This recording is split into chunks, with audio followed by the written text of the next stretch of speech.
I'm Michelle Taves, and I'm excited to moderate the session that we have planned for you today for our fireside chat. So thanks for taking 20 minutes out of your time to join us today. We have a great panel here, and just really excited to introduce Matt Ehrlichman from Porch Group. We've got Brian Suzuki from Bamboo Insurance, and then Jobay Cooney from AON. We're here today to discuss how home property insurance using AI and new property intelligence can help you drive profitable growth.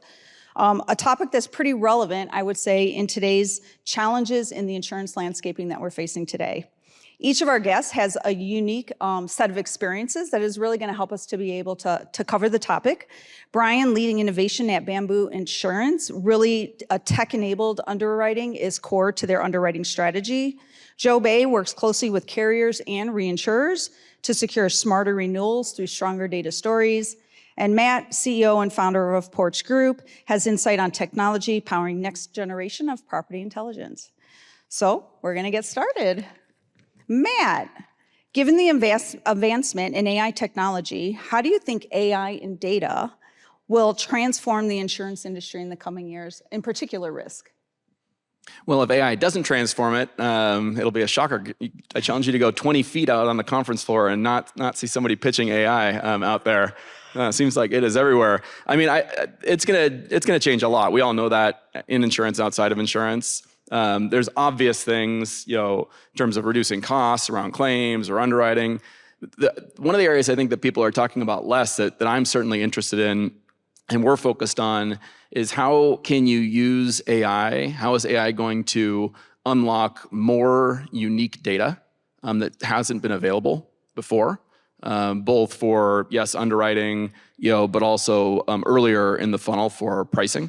The whole game that we play collectively is, can you be able to assess risk really effectively, and can you price that risk, really effectively? And there's the data that's out there that hasn't been able to be unlocked and become available, before. Briefly, before going to wherever you want to take it, Michelle, but I'll just give a little background. One of the things that we've done at Porch, we provide home inspection software to the home inspection industry. So about 50% of all of the inspections that happen in the country are managed through our software platforms.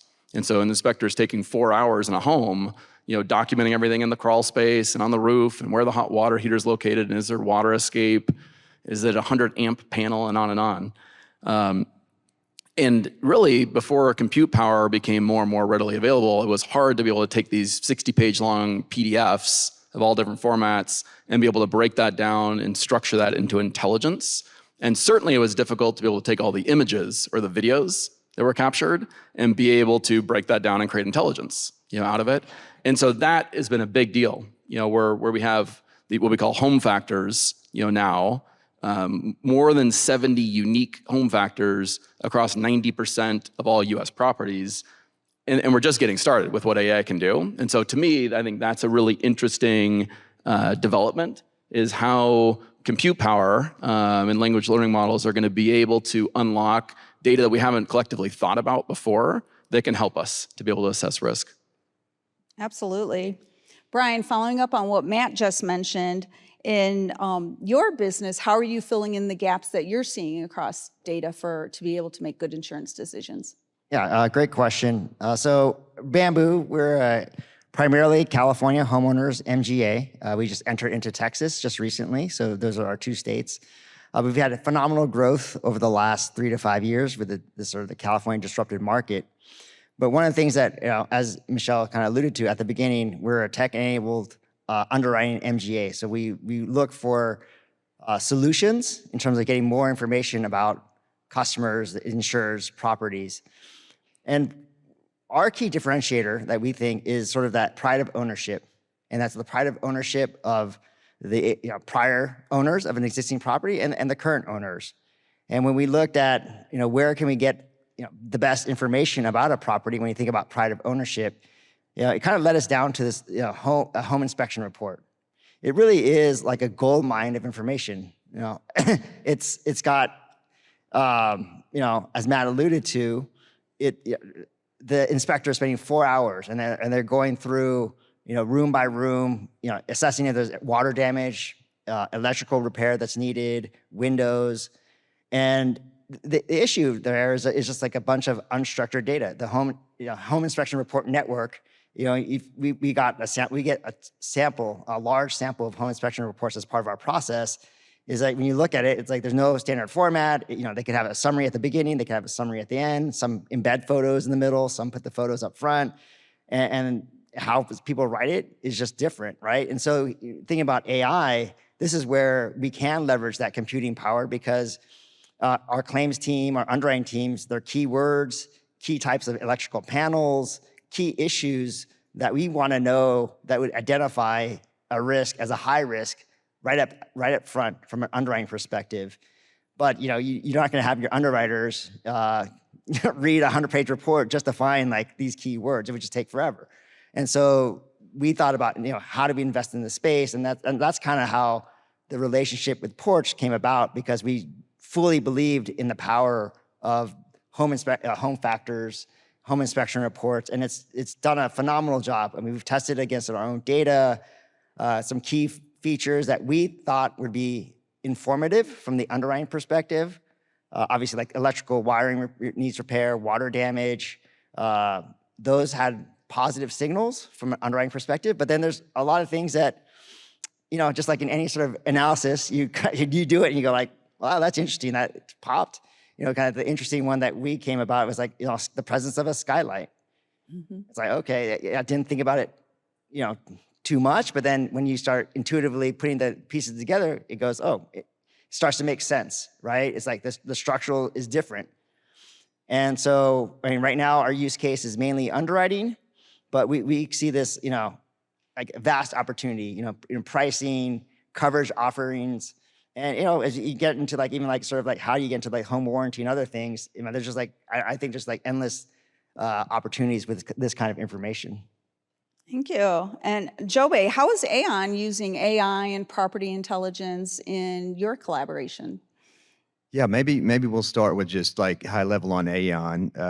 We and AI, we're the largest reinsurance broker in the world. We pride ourselves on data and analytics and driving value in those insights to really have better outcomes and better decisions for our customers. So this is like right in our wheelhouse. From an AI perspective, we take a very pragmatic view on AI. We're not doing generative AI for generative AI's sake. I would say, and in addition to a world-class governance framework, which we started years ago and have adopted. And so we're pretty well into our journey, and that matters because I think it aligns with what we're talking about today. But ultimately, finding value through that pragmatic application that drives value to customers and helps them have competitive advantages. So the most value we've seen from our AI initiatives to date is really information retrieval and data organization. And so if we move on to like the relative part of this and the reinsurance risk transfer, we basically use data to show the reinsurers how our clients win. And that data ultimately is an integral part of differentiation, the amount of capacity you get and the price that you get. And so there's two processes you go through in the reinsurance underwriting process. The first factor is qualitative, and the second one is quantitative. So the qualitative one really focuses on the soft stuff, but the soft stuff does matter.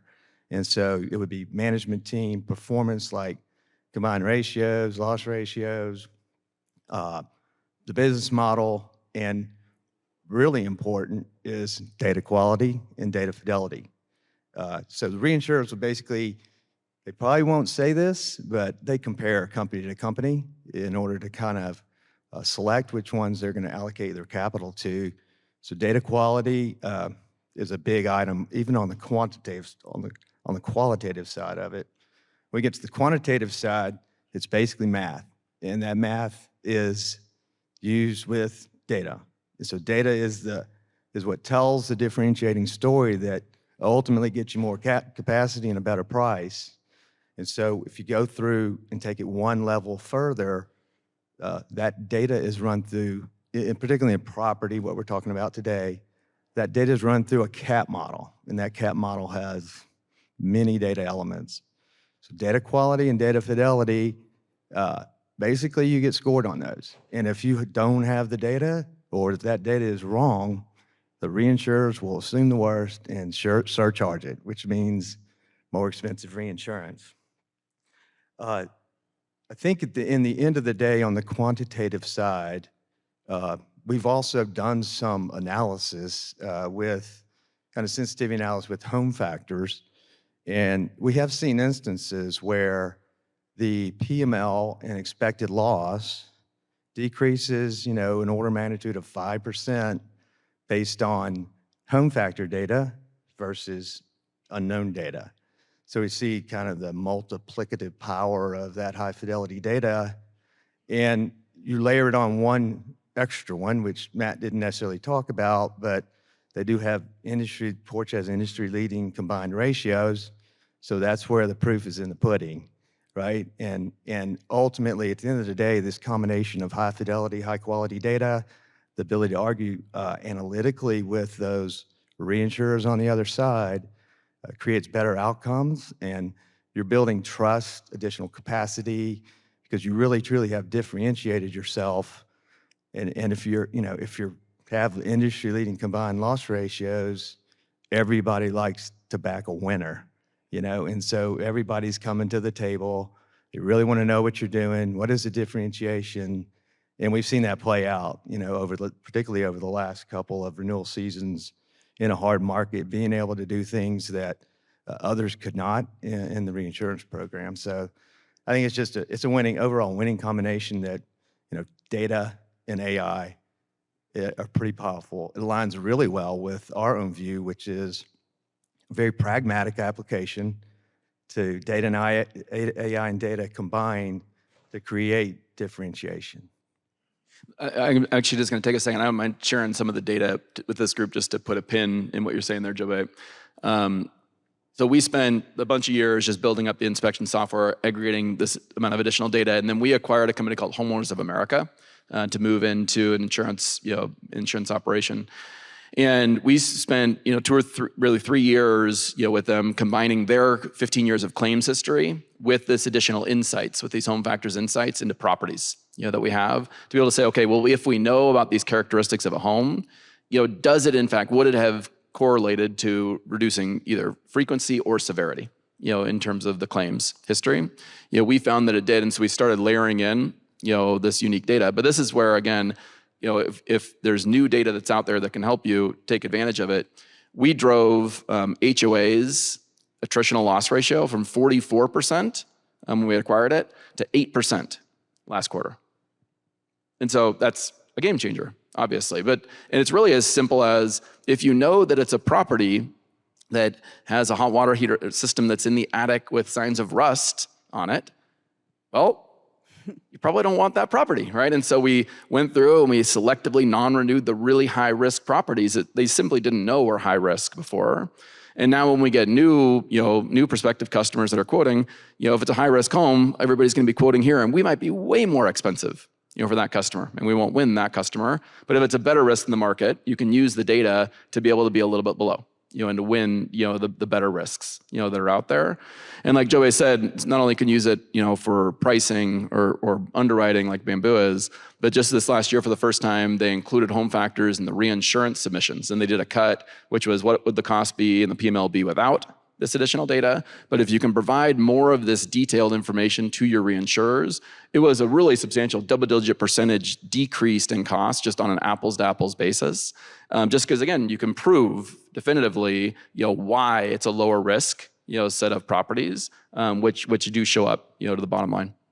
I mean, just to add a little bit to that is, as primarily California homeowners MGA, getting into Texas, kind of to Jobay's point, very challenging. I mean, if trying to do capital light, getting reinsurance support, and the fact that we can come in with a data analytical approach, because the reinsurers all say, Texas, it's a challenging state, challenging market. What are you going to do differently? Where you've had 30 to 50 carriers in Texas just not do it successfully, and so having this differentiation, these analytics, help us get the support and the capacity to enter a state like Texas. It's a very difficult market. What role has regulators had in when you roll out new data products, in particular for home factors? So obviously there's things you can do, underwriting, reinsurance that you can do, separate from the regulator. You can do it very quickly. And so that's the first thing that we had started with, and often, other carriers that are using home factors will start with. It took us a little while to be able to go and get the home factors approved in rates, with regulators. We have not had one issue, with that. I think it's 20 or so states have approved, being able to use home factors in the pricing, process. As we all know, it just takes time. Just given we live in this regulated world, but like any other rate filings, you just bring it in, you show the proof, and you're able to get approved. Awesome. And then, Brian, what would you say, how does property data help you to be able to just have a stronger trust relationship with the policyholder? Yeah, I think it's taking the information, I think, because in our philosophy, we want, ultimately, yes, we're in the insurance business, but we would like to, these homeowners to have high quality homes and to take care of the issues that are present. So I think over time, it's the usage of this information to help advise, and it's kind of getting into that maintenance mode. Going back to the pride of ownership, we're looking at characteristics. Who's maintaining their homes? Like, both of us live in the Pacific Northwest. You got to trim your homes and trim your trees and clean the gutters every year, or you're going to have issues. And so, who's doing that? So I think having all this information about from the home inspection reports is one data point, but also I think it can help the consumers in terms of, yes, you should follow up, because like a lot of these home inspection reports have guidance of what you should do, and it's like who's following up and doing them versus not, and then how do we help them? A lot of it's just like hard to digest information, or just a lot of information. So how do you succinctly tell the consumers or your customers what they need to do to have a hardened home, or risk, more risk averse? One thing that we do at Porch specifically is provide an app. Because you have all this detail, you can show them, here's the to-do list, for your policyholder of all the things that we recommend you do at certain windows to be able to maintain your home. It just triggers the thought, which is we should do this together, right? Or if others want to be able to, partner on that, we'd be happy to. But we do have this data, and being able to make that readily available to your policyholders to help them. Like most people that are buying a home just aren't thinking about it and tracking it, and even aware of, my hot water system, has rust around it. Well, if you don't go and deal with that soon, you're going to have an issue. No one wants to have, a huge water escape, issue. And so, collectively, I think that we can do a good job of being able to, harness more unique data that simply wasn't available before, AI. And then how do we provide that to our collective customers to help them, protect their biggest asset in their life? And a lot of that stuff we can be able to help them, deal with proactively, as well. So that might be another just opportunity out there as we partner with more carriers to just work on how do we surface this information to the customer and avoid those issues. Awesome, thank you. We've covered a lot in 20 minutes. It goes by just like that. Before we close, I'd love to get one quick takeaway from each of you, 30 seconds. Maybe we'll have something funny here, but if data is the new oil, then data plus AI is the world-class Halliburton drilling rig in the middle of the Atlantic Ocean. For me, it's just like I explore, all new data sources. I think in the whole process, the home buying process, home inspection, there's just so much information out there that, 15, 20 years ago, you just like, well, I know, how am I going to collect it all? And what am I going to do to process it? With AI, the power of computing, use it as an opportunity. Because I think just if you think about it, you can get a lot of high quality information. For me, I think, imagine a world in which the instant before you got a quote request, you were able to hire a home inspector for free to go into that home and spend 4 hours in that home and document everything for you and provide you that information back in a structured way that feeds into your rating system and then your underwriting system, how valuable that would be. To not have to wait to do the inspection after you've won and already priced this consumer and kick people out, which is helpful. But to be able to get this information when you're making the important choices on what's the rate you want to put forward, I just think that is the step forward where this industry is going. And then secondly, I think it's just fun to be creative on what are the next sets of data that's out there that haven't yet been structured that are going to be able to continue to help us be able to assess risk and price better. Thank you. Thank you all for joining us today. And if you have any questions or if you'd like to hear more about data and home factors, you can see us at booth 1333 out in the conference room. Thank you. Thanks, everybody. Yeah.